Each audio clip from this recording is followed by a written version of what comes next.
नमस्कार बच्चों, आज हम छठी कक्षा की हिंदी पाठ्यपुस्तक बसंत के अक्षरों के महत्व पाठ का अध्ययन करेंगे।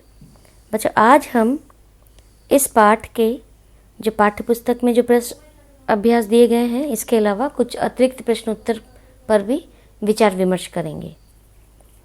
तो चलिए देखते हैं। आपका पहला प्रश्न है आपकी पाठ्यपुस्तक का, पाठ में ऐसा क्यों कहा गया है कि अक्षरों के साथ एक नए युग की शुरुआत हुई? इसका उत्तर है, अक्षरों की खोज के साथ एक नए युग की शुरुआत हुई। अब आदमी अपने हिसाब किताब को लिखकर रखने लगा, जिससे वह सभ्य कहा जाने लगा। आदमी के लिखना आरंभ करने से ही इतिहास का आरंभ हुआ और एक पीढ़ी के विचार दूसरी पीढ़ी तक पहुंचने लगे। इसी के साथ विकास की गति तेज हुई। इस प्रकार एक नए युग की शुरुआत हुई। अक्षरों की खोज मनुष्य की सबसे बड़ी खोज है। इसका अगला प्रश्न देखिए, आपकी पाठ्यपुस्तक के प्रश्न है ये, अक्षरों की खोज का सिलसिला कब और कैसे शुरू हुआ? पाठ पढ़कर प्रश्न का उत्तर लिखिए। इसका उत्तर देखिए, अक्षरों की खोज का सिलसिला लगभग 6000 साल पहले शुरू हुआ। अक्षर बनाने से पहले मनुष्य अपने भाव पशु, पंछियों और आदमियों के चित्रों के माध्यम से प्रकट करता था, जैसे पशु, पंछियों, आदमियों के चित्र। इन चित्र संकेतों से भाव संकेत अस्तित्व में आए, जैसे एक वृत्त के चारों ओर रेखाएं खींचने पर वह सूर्य का चित्र बन जाता था। इसके बाद फिर अक्षर अस्तित्व में आए। माने क्या करता था? वो भाव और चित्र संकेतों द्वारा जो है अपने विचारों को व्यक्त करता था। अगला प्रश्न देखिए, अक्षरों के ज्ञान से पहले मनुष्य अपनी बात को दूर दराज के इलाकों तक पहुंचाने के लिए किन किन माध्यमों का सहारा लेता था? मनुष्य अक्षरों की खोज से पूर्व अपने संदेशों को दूर दराज के इलाकों तक पहुंचाने के लिए चित्रों का सहारा लेता था।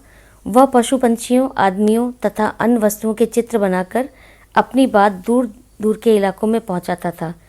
बाद में इन चित्रों ने भाव संकेतों का रूप ले लिया और मनुष्य इनके माध्यम से अपनी बात पहुंचाने लगा। मनुष्य ने सबसे पहले चित्रों के द्वारा जो है अपने भाव व्यक्त किए, जैसे पशु, पंछियों, आदमियों आदि के चित्र। इन चित्र संकेतों के बाद में भाव संकेत आए अस्तित्व में। आपको ध्यान देना है कि चित्र संकेतों के बाद भाव संकेत आए, जैसे एक छोटे वृत्त चारों ओर की किरणों की रेखाएं खींचने पर सूर्य का चित्र बन जाता है। वृत्त माने गोला। इसी तरह अनेक भाव संकेत अस्तित्व में आए। इसके बाद अगला प्रश्न देखिए, अक्षरों के महत्व की तरह ध्वनि के महत्व के बारे में जितना जानते हो लिखो। अक्षरों द्वारा लिखकर अपने भाव प्रकट किए जाते हैं और ध्वनियों द्वारा बोलकर। अक्षर और ध्वनि भाषा के दोनों रूपों, लिखित और मौखिक भाषा के मुख्य आधार स्तंभ है। अक्षरों के बिना लिखा नहीं जा सकता और ध्वनियों के बिना बोलने की कल्पना नहीं की जा सकती है। कान से सुनी गई प्रत्येक आवाज़ ध्वनि कहलाती है। अपनी भाषा की सार्थक ध्वनियों के उच्चारण द्वारा ही हम अपना भाव व्यक्त करते हैं। इसलिए अक्षरों के समान ही ध्वनियाँ भी महत्वपूर्ण हैं। अगला प्रश्न देखिए, आज हजारों पुस्तकें और समाचार पत्र छपने लगे हैं, यह कैसे संभव हुआ? उत्तर, आज हजारों पुस्तकें, समाचार पत्र और पत्रिकाएं हमें उपलब्ध हैं। इनकी उपलब्धि अक्षर खोज के कारण ही संभव हो पाया है। यदि अक्षर खोज न होता तो आज हजारों पुस्तकें, समाचार पत्र और पत्रिकाएं छप नहीं पाते। इस स्थिति में मनुष्य मौखिक भाषा का प्रयोग करता, माने हम केवल आपस में बातचीत करते लेकिन लिख नहीं पाते उनको।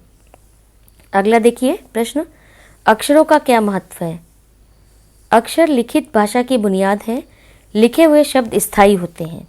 ये विचार और ज्ञान के प्रसार में मुख्य भूमिका निभाते हैं।